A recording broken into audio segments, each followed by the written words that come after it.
And the point is, here after the war, all these people had to come back and live together. And it's very difficult. There's hardly anything talked about anymore. It's the silence. Most young people have no idea what happened during this horrendous period of time. And they need to know, because we have to learn from history. The priest that's going to be pictured here is the name Stanley Rother. He was in the 80s. He was a priest in the community where I lived. Padre Aplaus, they called him. Loved his people. He provided many services, health, school, blah, blah, blah. And at the time that so many people were being dragged out of their houses and killed, he offered sanctuary in the church. And the powers that be did not like that. They murdered him in his bedroom. And he fairly recently was declared by the Catholic Church the first American priest to be declared a martyr. One of my heroes. And he I think a year and a half ago, was declared a saint. I watched the ceremonies in Oklahoma, where he was a priest from Oklahoma, rural priest, and also in Santiago, Atitlan, simultaneously. Pretty special. So there were a lot of priests, catechists, religious people who were killed alongside of the Guatemala. Anybody who supported indigenous people were on the list. And I can tell you so many stories about that. So So I'm talking now about the role of the government in the oppression that's occurred to Guatemalans, to indigenous people. And so one point I just want to make about it is that people with more than native blood, let's just say, if the Guatemalans, if the indigenous people got some land and they improved it, the other people would, after they did all the improvements, the other people would come in and say, well, no, it's ours. They would figure out a way to get the deed to the property. The genetically modified corn people came to Guatemala, as they do all over the world, and they approached the government to say, well, let's use modified corn exclusively. Well, of course, they paid off these government officials and politicians big time. They were about ready to pass it. Massive amounts of campesinos came to the town because they use this kind of corn. That's what they use. They grow, they grind it, they use it to make the tortillas that they eat 3 times a day. Sometimes with black beans and a little chili. That's what they eat 3 times a day. They protested and finally were able to succeed at the government not passing that genetically modified legislation. But just to say the kind of payoffs that occur in so many ways to politicians, from multinational corporations, etc. The part of the peace accords that were signed in 2006, by the way, were led, the discussions, the negotiations were led and eventually succeeded by a Lutheran minister who was from a missionary probably, or a delegate from something from the United States. And I just thought there were religious people who, and all sorts, who made major strides in assistance to the people during the Civil War. And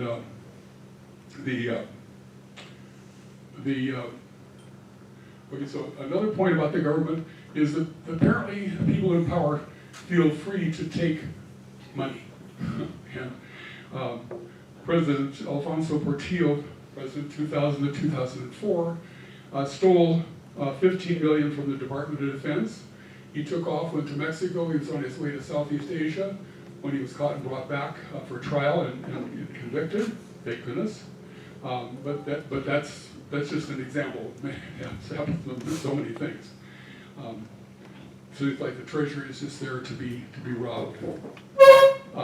The United Nations insisted, well, During the peace accord, it was agreed upon that the United Nations would provide an anti-corruption commission in Guatemala. They did their research starting in 2006. They uncovered and unraveled this web of deceit and thievery and corruption. The first person that was nabbed for it was the secretary of the Vice President, Rosana Baldati, and subsequently found out that she was involved. Subsequently, it was revealed that President Otto Molina was involved, and plus and thank goodness the newspaper was able and willing to publish all of this, showing all this corruption that went down through the ranks of government, and the people were outraged. It was the first, indigenous people have been protesting, coming to the Capitol, protest all sorts of things. But finally, the middle class also got involved in these protests. We do not want this kind of government, they were saying. Which is, of course, very difficult to overcome. And then also the multinational corporations with payoffs to government officials and so on would take over, would violate the natural resources of the country, not just in Guatemala, but for example, this is Berta Cáceres from Guatemala, from Esperanza, Honduras, and she protested in her community, just like so many indigenous that we have provided accompaniment to or we know of, worked for letting the world know about when I was working with, when I volunteered with Denver Justice of Peace. And she was uppity enough to protest the intrusion into the rivers, the river and lakes that were being totally violated in her community. And so she was murdered in her home at night on March 2nd, 2016.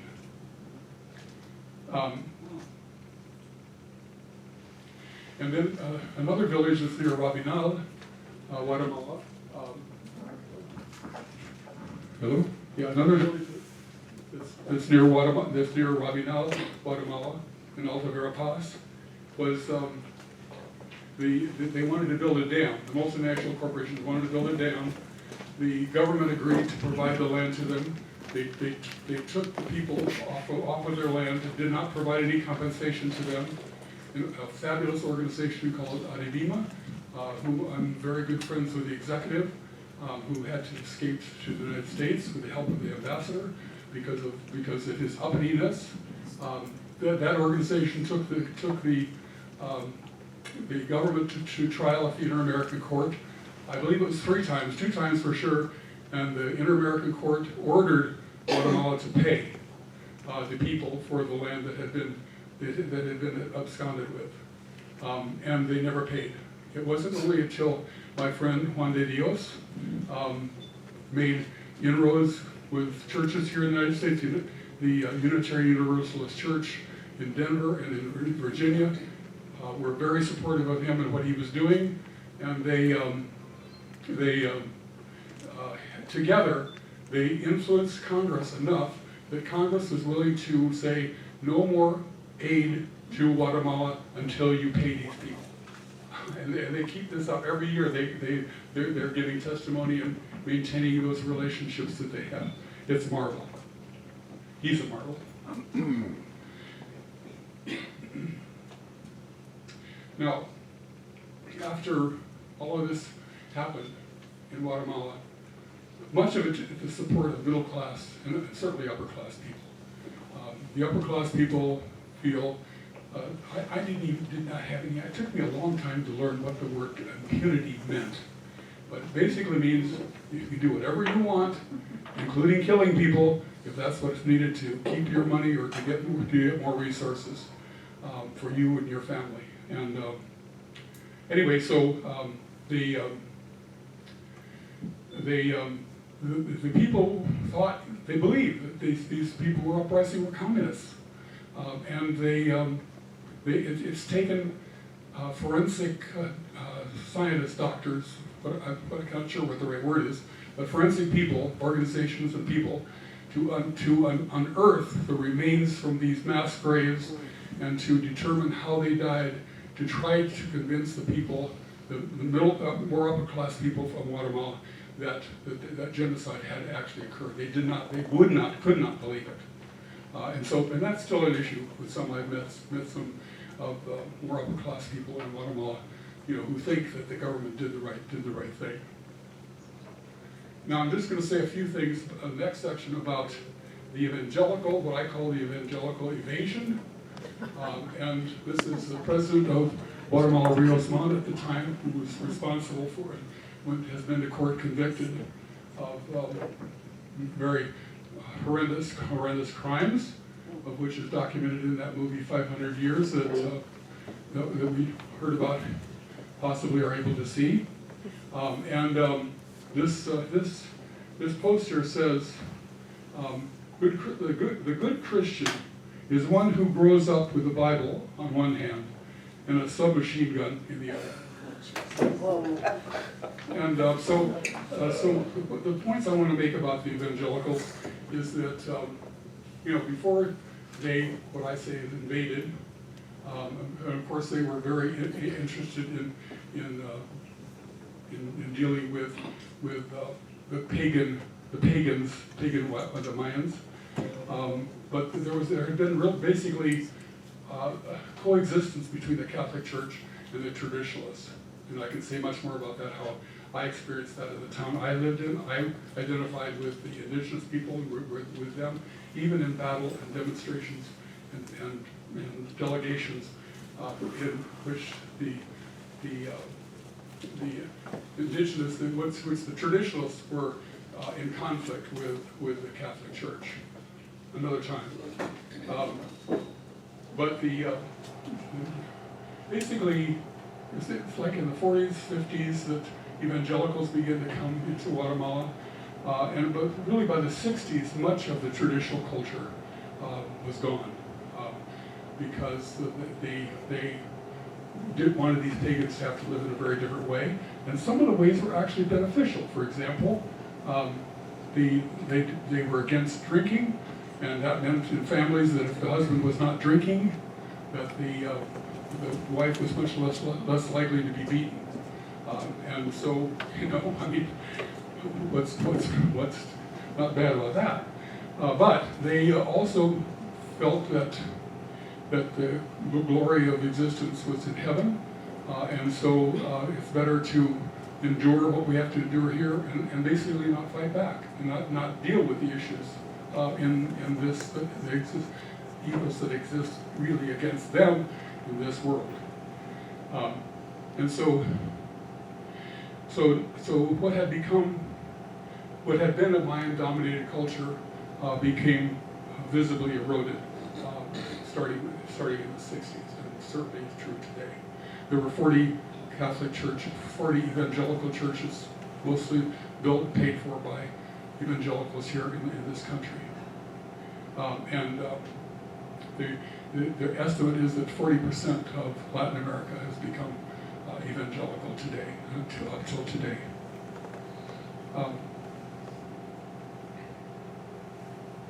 Okay, so that was what I call the evangelical invasion, and now the American role in the oppression and domination. The Monroe Doctrine was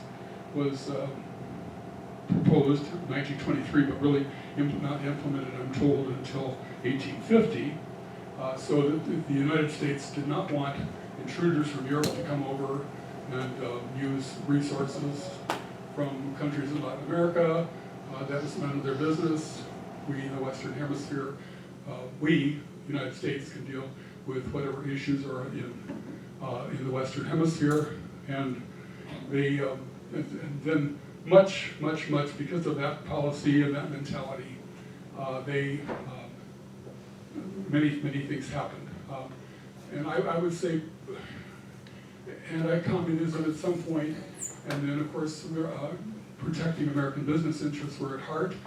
When I worked in Ecuador in 1963 and 64, I had a lot of friends who worked in the embassy, and the library there was there almost exclusively for American businesses, and the political section of the embassy had boards up, with showing where communist strongholds were. It just shows you the mentality. The United States supported dictators. So many. Like Porfirio Diaz in Mexico, Trujillo in the Dominican Republic, Batista in Cuba, Pinochet in Chile, Somoza in Nicaragua, etc., etc., etc. And oftentimes, even after their terms, their progeny would benefit and rule, and usually with an iron fist. So you can imagine that what that alone has done over time. I mean, the people have felt in so many countries, not just in Guatemala, but so many countries have felt oppressed.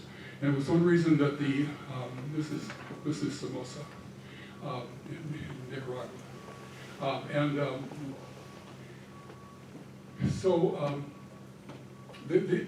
To this day, that repression continues because the United States, time after time after time, would ally with the powers that be, the strongmen of the country, feeling it was safer to have that kind of relationship.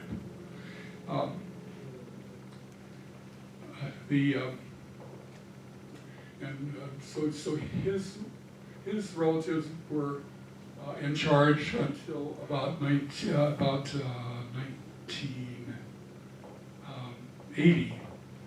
And 1980 was the year in El Salvador that Archbishop Oscar Romero was assassinated by, the right-wing goons that were supporting or were paid to support the very conservative business interests of the country. And then even our president, Ronald Reagan, was, I say even, but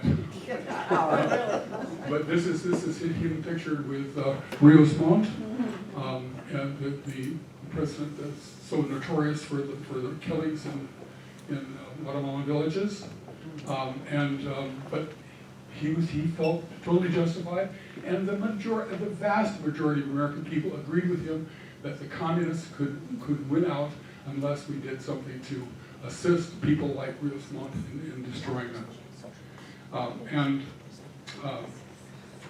While Rios Montt was in the United States at this point, he appeared on the Pat Robertson show, or one of those televangelists, I can't remember for sure which one it was, and he made a plea to the people of the United States to provide money for the poor people in Guatemala. What did he do? He took the money back and bought helicopters to do that strafing of the people with guns from helicopters of people in the mountains, people who I came to know. Also, the United States in 1946, in order to ostensibly show how it could be possible to live with a more democratically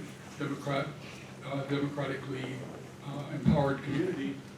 Actually, what they did was to train Latin American military leaders. They trained Latin American military leaders in counterinsurgency. In other words, how to deal with the uprisings of the common people because of the violations that they were experiencing and wanted to do away with. And those School of the Americas has trained so many people who have become leaders in countries all over Latin America.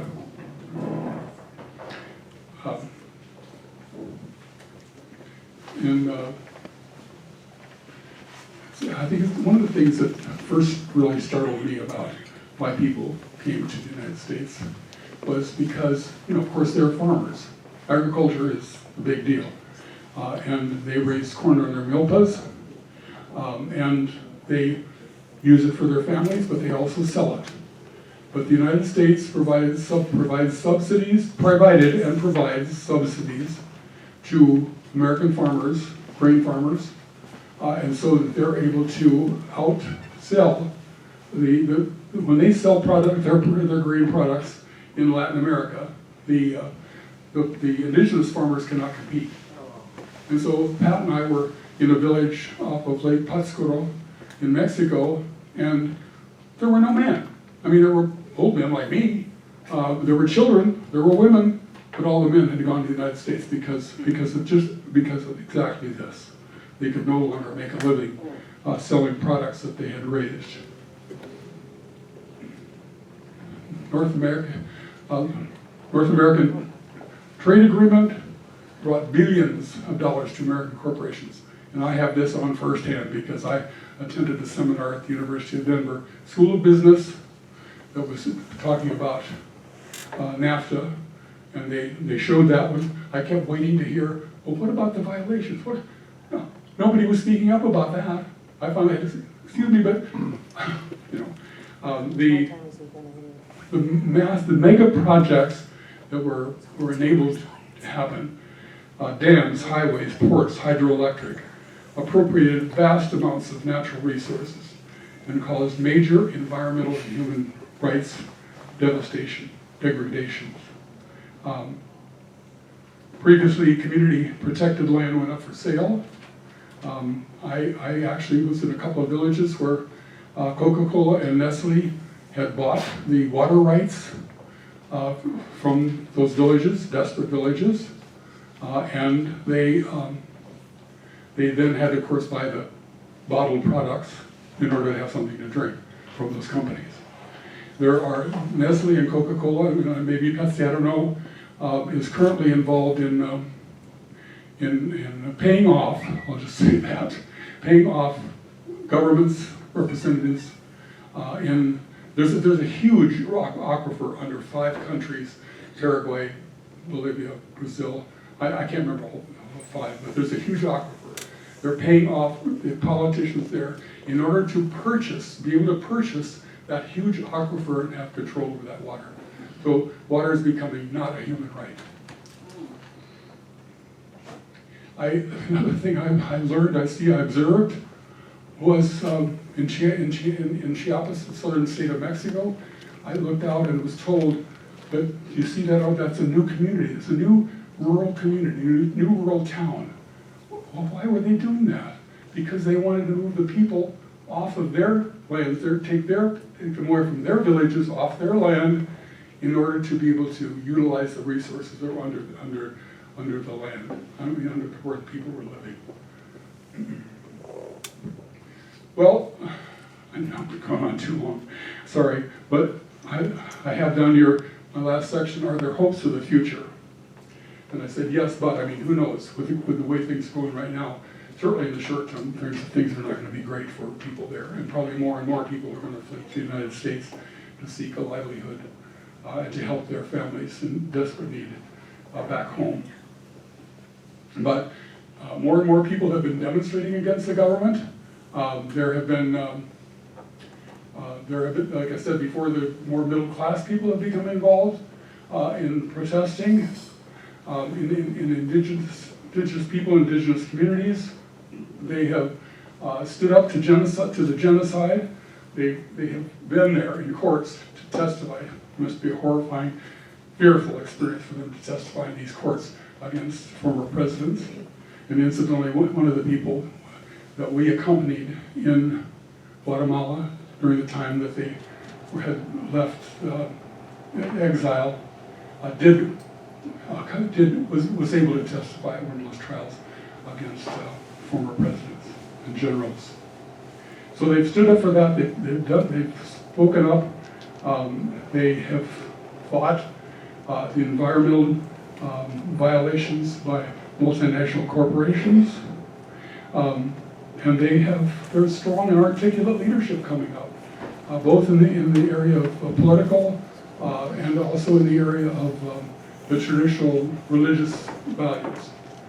This is Rigoberta Menchú, fabulous leader. She was a Nobel Peace Prize winner, one of my heroes. She stands tall. She's present at all court hearings and so on against we were violators of our people are in court, and others political progress has been made in some ways, not enough so far, but I'm encouraged. Indigenous leaders from all over Latin America, all over the Americas, gather once in a while, and they share their stories. They're in common that they've had over the years. They share the mysteries, the promises that they have. They believe that at some point, the eagle of the north with the condor of the south, together with the quetzal, this is the resplendent quetzal of Guatemala. When they all come together, in other words, when all those indigenous people come together, there will be the promise of a new world order. And I think and I definitely think this is one reason why we're not going to be around, is because they believe in the connectedness, the oneness of all. Connectedness with spirit, with all that is, with source, with everything natural in this planet, with Mother Earth, with the universe. And I think that those kind of values that they have can endure, and I'm hoping that they will endure. I was fortunate enough to be present when the Mayans welcomed what's called the 13th Baktun. The Baktun is a period of time of approximately 2,500 years. And each one has a distinct personality, energy. And the new Baktun promised that there would be much more justice on the planet, and that there would become much more equality between male and female energy, and masculine and feminine energy. So I think that they have a big view. I think they've got the values of what it's actually going to take in order to preserve or to even have human culture in this world. I think they will outlast us to bring about this new world order. And they have survived now from 4,000 to 5,000 years. And I think that they have it within them to be around for several thousand years more. So these are some pictures of some dear ones in the community where I lived. So thank you very much.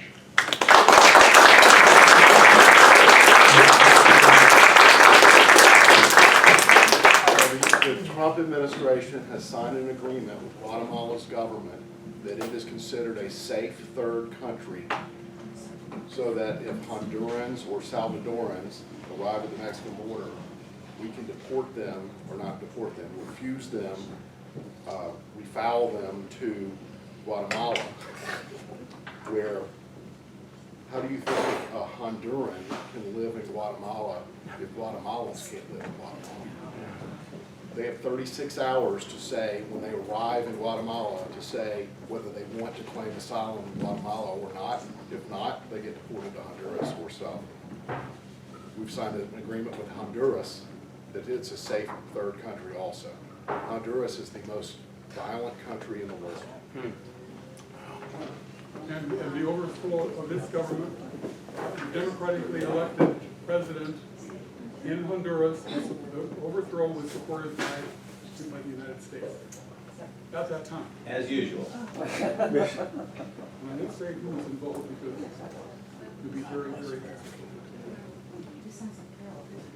Very prominent Democrat. Any other questions? Peter. Noam Chomsky quotes President Kennedy Can't hear you, saying Peter. that dictatorships are much more convenient for the U.S. government than other forms of government. As I say, dictatorships, Kennedy was quite explicit that dictatorships in Latin America are much more convenient for us.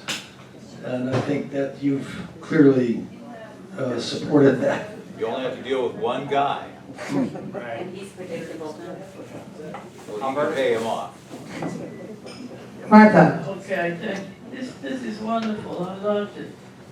I mean, well, people love this horror. I mean, the American empire is a vicious entity any way you look at it. It is vicious. What we have done there, I know a lot of this history because I studied it when I went to Guatemala a couple of times. And it's incredible what we do. Those big business guys can come in and take over every damn thing they want. And we like having them there. And so, I will say, I wrote an editorial for the Inquirer a short time, a couple of years ago.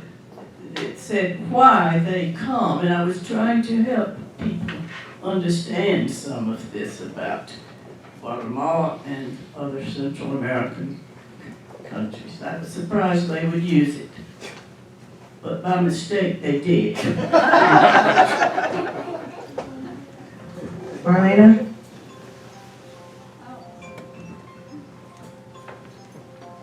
We are very lucky to have you here to give this presentation. I'm so thankful that I've met you, and I'm gonna start tearing up. Sorry. So let me talk about the thing that will make me stop crying. That this reminds me of a rabbit hole I went down a couple of summers ago that I should never have gone down because I can't not know it now. And it was a joke to myself of, you know, they say that there's X number of corporations that really run the world, and I like to eat, so I looked, and there is actually, Oxfam did this study, and there's a graphic out there showing these major multinational food companies and all their associated brands, and it terrifies me because there's so many things on there I like, and you cannot escape the undeniable fact that the personal is political. Every choice you make has a political consequence, especially under this American system of capitalism and democracy. And I emphasize the air quotes. I loved your talk. Thank you. Thank you so much. Thank you, thank you. I do have one announcement. Connie Pillage, would you just say hello? Hello. Connie Pillage, I'm running for county commissioner. We have 7 days. I think you've all heard me speak a couple months ago, and it is very difficult to get up and talk after this presentation. So I will tell you that at a local level, we should do everything we can to at least govern. Running for office or who have programs. And Peter, hold up your cards. There is Peter. If you have a card, please see Peter to make sure that it makes it to our newsletter. And here we go, AFTAB. Thank you. Cincinnati Dems, how are you? Hey, good. It's wonderful to be with you today. I've got just a handful of announcements. I should start by saying I'm running for re-election. I hope you'll vote for me. Thanks very much. That's my stump speech. A few announcements, though. First, on the public health front, I'm so glad that we are. Oh, I think I turned that off. Sorry. Don't talk too loud. Okay, I'm so glad that we are touching elbows. I don't know if you saw, but one of the Cincinnati public schools is closed for the day because one of their teachers is self-quarantining. Yeah, here we go. Thank you. One of the Cincinnati public schools is closed today because one of the teachers is self-quarantining. So this isn't to suggest that COVID-19 is in Cincinnati, but that we have to continue to remain diligent.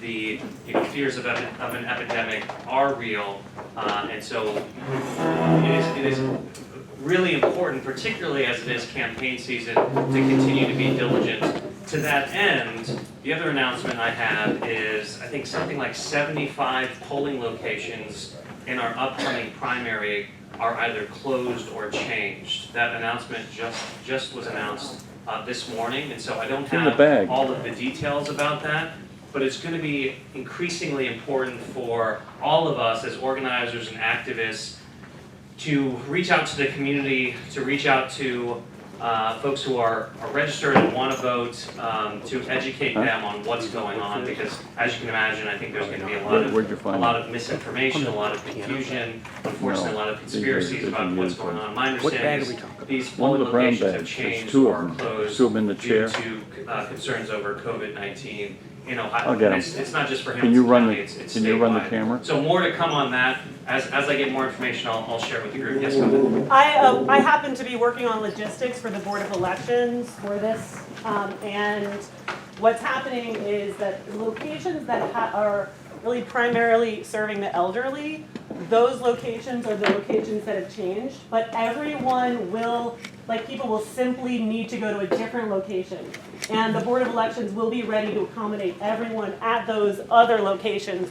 So it's not that you won't be able to vote or that others won't be able to vote, it's just that there's lots of phone calls going out, lots of communication necessary to let the voters know where they need to be. So that's, Is there a number where you can call to find out where you go to vote? or website? I don't know that. So these are great questions, which is why I think there's going to be a lot of confusion about what's about to happen in a week. So as soon as we get more information and details, we'll share it so that we can get the information out. Because to your point, that's incredibly important. By Thursday noon, usually, if I could get the number. Okay. We'll try and get it to you before Thursday noon. But hopefully we'll get it. We'll have clarity. This was just announced this morning, so hopefully we'll have clarity very soon. But it's on all of us to make sure we educate the voters, and particularly voters that we want to see come out and vote about where their polling location is. And then to that end, I'm also here to advocate for, and I'm sorry, this is a long announcement, I apologize, two more brief announcements. The first is we're doing a Hamilton County endorsed candidate rally this Saturday at 11 a.m. at Motor Pub, M-O-T-R Pub on Main Street. I realize that I just made announcements about COVID-19, and now I'm announcing a rally, so the venue may change to an outdoor venue to accommodate public health concerns, but for right now, we're trying to rally excitement around the primary election with a rally for all all endorsed Democrats running for office locally. Again, it's at Motor Pub on Main Street at 11 a.m. And to the extent those details change, I'll send it up to the group. And finally, there will be an election a week from today, and so we desperately need election day workers and volunteers to help pass out the sample ballot and to educate voters as they go in to the polling location. So I'll share my contact information. If you'd like to sign up to volunteer, please reach out to me. That's all I've got. Thank you guys so much for the time. I really appreciate it. Thank you for coming out, Do you know that Judge Nickolacker is blaming you for the mess with Tracy Hunter owing $35,000? I did not know that. Yes, he is. I heard it last night. Just give you a heads up. Where is he saying that? He's saying you're the reason that she owes all that money. You screwed it up. Did he provide any more details other than that? That's all right. So I guess I can address that now. The filing fees are determined by the state, and my office enacts those filing fees when litigation is pending in the courthouse. The only person who has the authority to change those fees is the judge. So I'll have to talk to him about that because I'm not sure where he's giving that. We don't believe it, we just want to. Okay, well, I appreciate that. Thank you. Thank you so much. Okay, great. Thanks, guys, for the time. Thank you. Thank you. Thank you. Thank you for coming. There are announcements. Sue.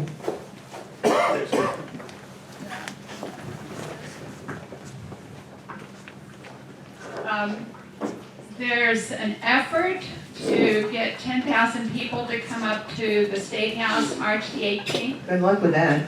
Rally for public schools. And then hopefully people will come from all around the country, the state.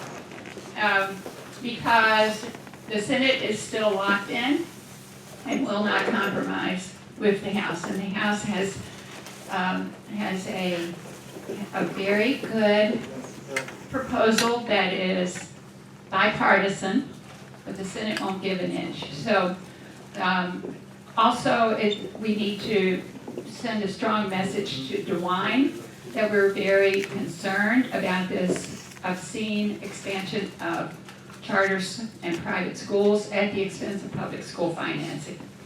So if anybody wants to go, I'm driving. Also, there's a bus. There's 3 buses. The CFT is funding 3 buses. So that's an easier way to. Where will the buses be, do you know? I'll let you know. Thank Right you. now, I don't know, but if you're interested. Tell Peter, put it You in the know, newsletter. What you can do. Because we're not meeting next week. We're not meeting next week. Yeah, okay. I'll find that out right now and let you know before the meeting's over today. That would be good. This is a good time to say we're not meeting next week because this, who knows, I mean, they may change this, but this room will be a voting place until they close the church and they don't have voting here at all. I mean, we may be, depending on how that works, the church may choose to close this room to people from the outside. Or even people, who knows?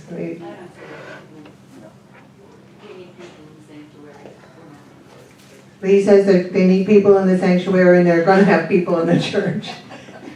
There you go. Let's hear it for United, First United.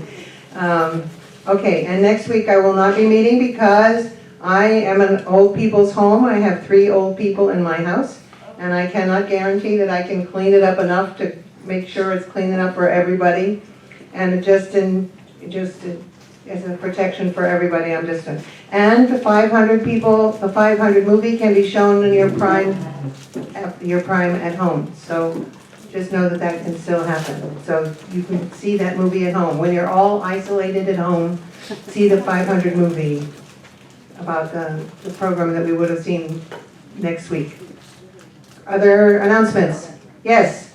Yes, we're having a rally for Tracy Hunter at the new Kroger's downtown on Court Street, Friday, 4 to 5:30. We're going to hand out handouts so people know about the situation. Kroger donates to Dieters and Dinkelhocker and all these people too. And the bus is free, so I hope you'll get people to go on the bus on Wednesday. And Is it a week from Wednesday? 18th, yeah. The 18th, that's right. The 18th, a week Okay, from Wednesday. and there's a workshop for anyone who has an incarcerated family member or recently released. And I put flyers over here about it if you know anybody that would be a real nice support group for them. It's on March 28th. I put flyers over here. Here we go. Other announcements? Yes, yeah, Wendy Cross is here. Wendy Crawford. Cross. Wendy Cross. Come tell us about make an announcement about what you're doing. Thank you. Right here? Where you're fine. Oh, okay. Just right in the corner where you are. You're good. You're all central. Good afternoon, everyone. I'm Wendy Cross, and I'm running for Hamilton County Common Pleas Judge. I am endorsed by the Democrats, and I'm running with a fine group of people to take over the courthouse, turn it blue. I'm excited. I'm excited about that because experience matters. Experience really matters. I'm a lifelong resident of Hamilton County, and I currently serve as a magistrate judge in Hamilton County Juvenile Court, where I've been doing that for 8 years. Prior to that, I served as a federal prosecutor for 10 years, not only in the Eastern District of Kentucky, but also right here in Cincinnati. I owned a private law firm where I did civil rights work, family law, and criminal defense. And I've also had the experience of being a civil litigator where I've worked in a law firm and did insurance defense. So my experience for the last 27 years has been that. Go for it. And I am excited to get to the Hamilton County Common Pleas Court because we need people who are not just appointed because they know someone. We need people who actually have the experience judicial experience, and a wide range of experience. We need people on the court that look like the people that come before them. That's right. And so I'm really, really excited about this opportunity to make some changes, systemic changes in the courthouse and local changes that benefit all people in Hamilton County. Thank you so very much for giving me an opportunity to come by, and I'm gonna stick around and hopefully I get to meet some people if you have any questions. And I have some cards too. Good. Thank you. Other announcements? Yes. Hopefully, yesterday at noon, you listened to Michael Monk on WVXU interviewed Kate Schroeder and Nikki Foster. So if you haven't voted or you're undecided, he's also interviewing candidates today and tomorrow on his program. Will be coming to speak to us soon. And yes, there we go in the back. Testing. This is really an announcement, it's a recommendation. Testing. I've been fascinated by the Federal Reserve for a while. Oh dear. There's I found a website called Wall Street on Parade. It's got a lot of information in it that media does not cover. Nor does the media.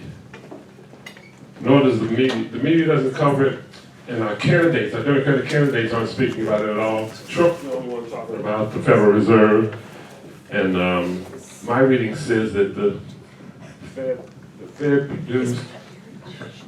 provided tens of trillions of dollars for the 2008-9 crisis, and not just for American banks, but for foreign banks. So here's the U.S. Federal Reserve backing up the banking system worldwide. This site includes a lot of information about what the Federal Reserve is currently doing. Trump has basically taken over the Federal Reserve to try to get reelected.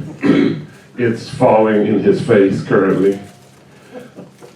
But the Federal Reserve, according to this website, has put $6.6 trillion into the Wall Street since September.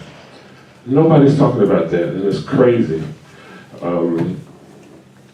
So I think we ought to be asking our representatives, candidates, everybody, to talk about the Federal Reserve some. Warren didn't talk about it. Bernie doesn't talk about it. Biden clearly doesn't talk about it. He hasn't heard of it. Maybe he doesn't, I don't know. But in fact, it's an issue that I think we need to pay more attention to. And it's a Wall Street on Parade. Check it out, it's interesting. Thank you, thank you. Other announcements? Other announcements? Are we ready? I think we're ready. Ladies and gentlemen, we have before you now Tommy Tim from GuataMAYA.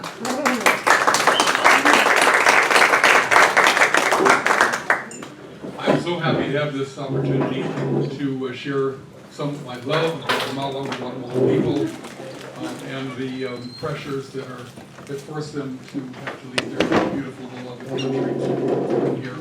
And I'm very pleased today that some of your family are here with me. Some of you helped me very much with all the details of this, and the friends are here.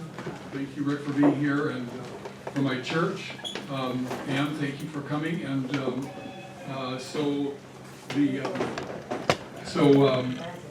just glancing around here to make sure I got everybody, but I'm especially glad to share these folks here with you.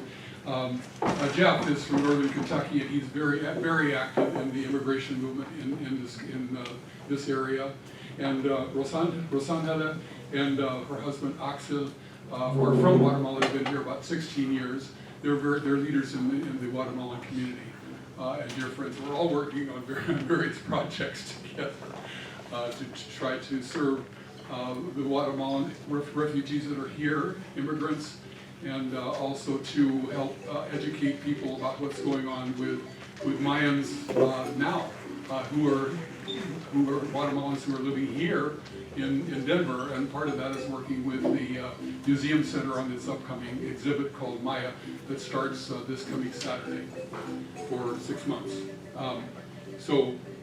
And Jeff has something he wants to ask you or to show you or tell you. Yeah, I'm going to pass around. There are a number of opportunities to help immigrants here in the community, and they're probably too numerous to name, and everyone would have their own comfort level with different options, whether it's driving people to their doctor's appointments, to appointments with ICE, or really just signing up to accompany a family when they have needs like, I don't understand how to do this, and you look it up on the internet and tell them.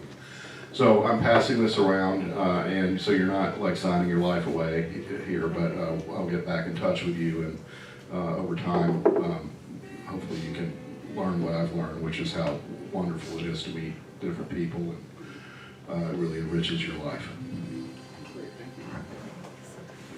So yeah, the four of us, at least here, are involved with the Immigrant Dignity Coalition that helps to provide coordination for issues that are going on with Mayans that are here, issues that have to do with ICE intruding.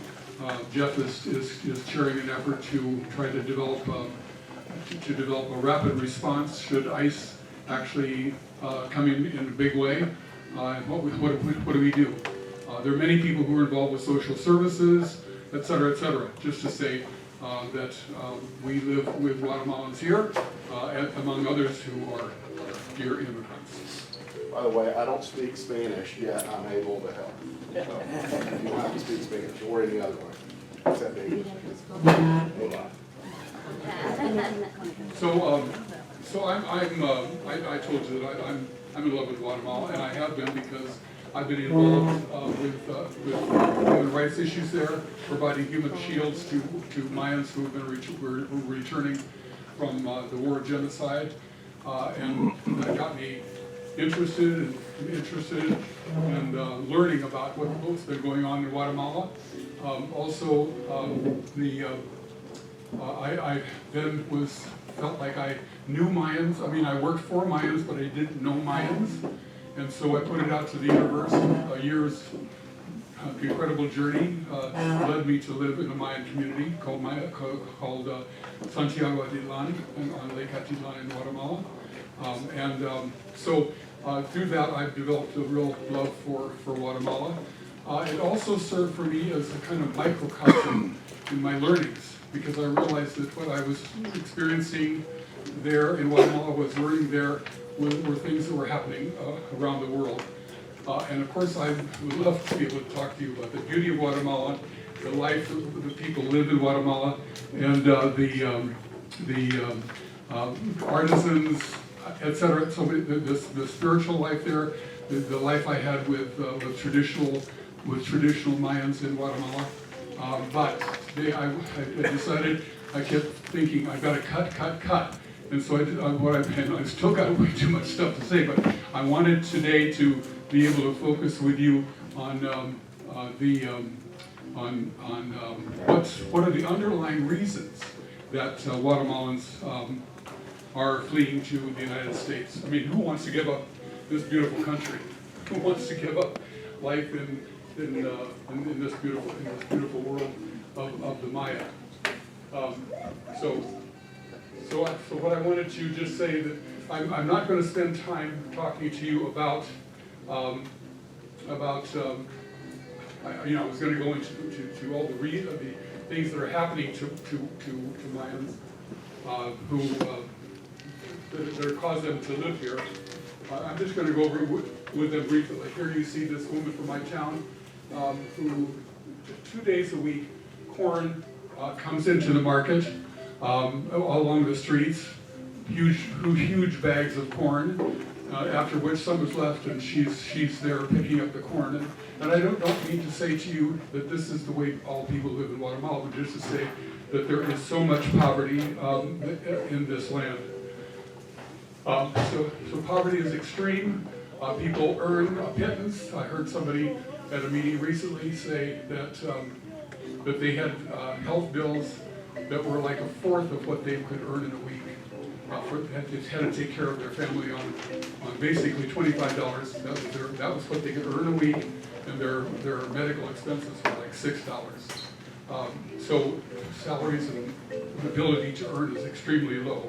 Although almost everybody has their own milpa, their cornfield. As you may know, corn is like a god to indigenous people all over Central and South America. Also the malnutrition, because people do not get enough to eat, and the government does not provide enough assistance with that. And the cost of educating kids, sometimes a father will have to go to another town to be able to earn enough so that one of his kids can go to school. And of course, most families are quite large, and they have too many kids, or so many kids to be able to educate. They can't educate them all. The cost of health care, so many are here. When I ask why they're here because they because their grandfather or their mother or has a medical condition, they cannot afford the medicines. So that's what they're here to work, to be able to send money remittances back to Guatemala to help with those costs. Extortion is an issue in communities, so I could say much more about that, but not now. Gangs and drugs, you've probably heard about that with families that have come to the United States, like Los Angeles. Their kids have become involved in gangs. They go back to Guatemala, to Nicaragua, to Honduras, and then the gangs, because of what they learned here, they get involved in the drug use and extortion to people over the drugs, etc. There's so much violence and fear. That's another major cause for people coming here. And then fighting over limited resources. I mean, it's just natural. If you don't have much and somebody else has got something, you're going to be trying to get it to secure that. And then they watch the elites. They see the corruption. I will say more about this momentarily, but they see the elites and what they do with the corruption, and they do it too. I mean, I knew a principal in the town where I lived who wrote a grant for food for the kids, for their lunches. He took it and used it for one of his pet projects. It was for his home. And so, I mean, I'm just saying, all those things exist to make life difficult. So, today I want to focus on three primary underlying reasons why people flee to here. What causes those symptoms that I just outlined, and it has to do in large part with corruption, greed,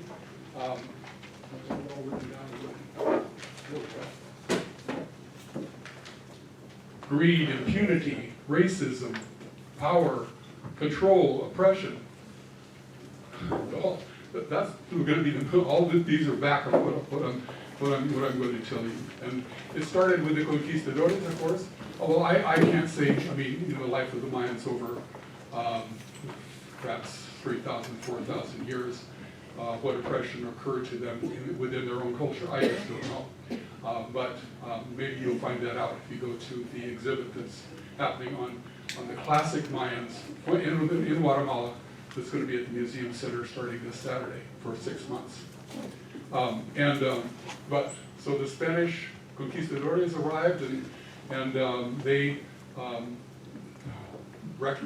wreaked havoc, and so much, has been written about. I could say so much, but I just say in my village, the prophet there, a seer, told them not to resist. So the Spaniards came in, and they, of course, they ordered the people who lived there to tear down their temple and to build on top, to build the Catholic Church. Much of what I'm going to say is subsequent to what life was like there for the people after the conquistadors basically got control and exerted power over the people who lived there. There were 6 classes of people.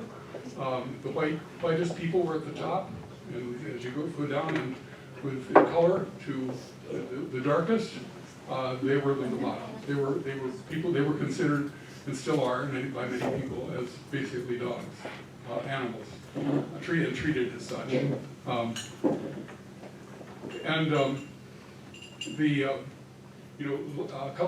few weeks ago, you heard David Pines talk about, particularly, I'm sure you remember the issue about the United Fruit Company.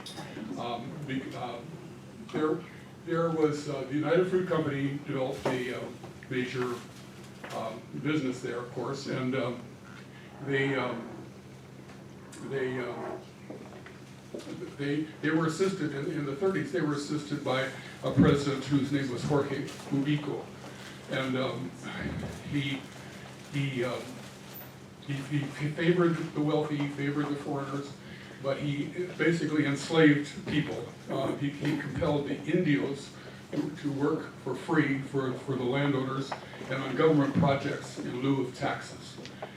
There was such oppression that there was a reaction within the country, and there was a time when, starting in the 40s, when two democratically elected presidents were elected.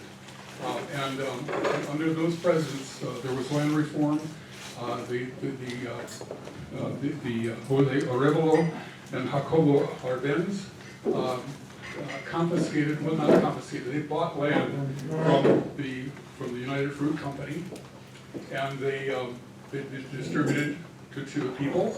They paid the people, they paid the company what the taxes were, what the resale would be, like what the properties are valued, and of course they had plenty of influence to make sure that those were low in the first place, but they thought that was terrible, and so they objected, and this is Jacobo Arbenz, Swiss father and indigenous wife, and he was the one who helped that.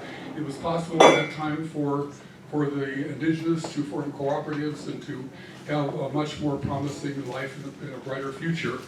But because he allowed that to happen with the United Fruit Company he organized it to make it possible for land reform, the United Fruit Company rebelled. I said here that Chiquita Banana wasn't happy, and so Chiquita Banana influenced, well, they had, United Fruit Company had, their two lawyers in Washington were the brothers John Foster Dulles and Alan Dulles, and they convinced then President Eisenhower to support the CIA in sponsoring and financing the coup that existed to overturn the second democratically elected president, and in favor of, again, a caudillo who withdrew all those things that were taken from, who gave back to the United Fruit Company, and basically that was the start of, in 1960, the start of the war of genocide the United Nations called it, that existed in Guatemala, again, for 36 years. A horrendous occasion where, especially in most severe in the 80s, and in the northern highlands was the worst hit, but even in the cities, there'll be people who are on the list, who were disappeared. In other words, a truck would stop and just pull somebody aside, and they were never seen again. And if anybody questioned what happened, they would cut out their tongues. They would go into villages because they considered that the villages had made friends with what initially were middle-class people who were leading the protests in the 60s.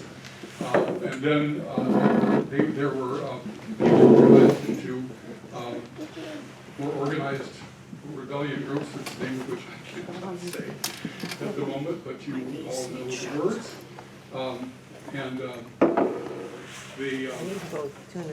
But so the government and others just figured that the townspeople were supporting them when they were trying their very, very, very best not to take sides on either side, either the government or the rebels. But the military went in to village after village. They would ask the men to dig a huge trench. They lined the men up on the side of the trench, shot them, and they would fall into the mass graves. It's come out more and more, as it happens so many places with this kind of violence, that many women were raped. Pregnant women, they would put a bayonet through their stomach and kill the babies. The stories are absolutely horrendous. This, like I said, was going on during all this 36-year period, but particularly in the middle 60s. And did you go through all those pictures of it? Okay. So you just get a glimpse of some of the violence and the atrocities that you could imagine were occurring. One picture just before this showed strafing. This is helicopter. They were killing some of the people that we accompanied later in the mountains, because they sought them out, sought the people out who were escaping as much as they possibly could. Then in my village, I came to know people who were rebels. I'm not thinking of the right word. I've got it written down here someplace, but you know what I'm talking about. And I knew people. The husband of the woman who owned the property where I had a room was killed in his cornfield. Another woman I knew was the wife of a husband who actually was a squeaker. He revealed people who were on the other side to the opposition. Properly at the local level, and we all have that chance to do that a week from today. Yeah. Thank you, Connie Phillips. Any other people who came in the meantime? Sue? I just have an update. I just got a text that the rally in Columbus is canceled because of the coronavirus. Oh. The one about next week? The one that I announced earlier about the voucher, protesting the voucher expansion. So that one a week from tomorrow is not going to happen? It's not going to happen. And the other thing is, you can still call DeWine's office. He really needs to hear from a lot of people. I'm sorry that's been canceled, but the next week here has been canceled, both here because it's going to be a voting place, and at my house because we're elderly and we're all elderly coming to an elderly house. So we're just going to, on the side of caution, we're just going to cancel next week's movie, 500 Miles. So try to see that movie on your own on Prime TV. And in 2 weeks, Howard Wilkinson is coming back to basically give a post-election analysis of what has happened, what will happen next Tuesday. So it's we're good and going to get better. Yeah. So there we go. Peter.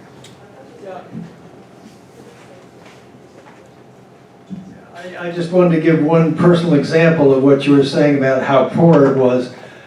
This might be 30 years ago. I was in a hotel in Guatemala City that had no restaurant, and I went out to look for a restaurant, and there were so many children who had been sleeping on newspapers in storefronts. I literally had visions of this movie Suddenly Last Summer, that I was going to be torn limb from limb by the sheer numbers.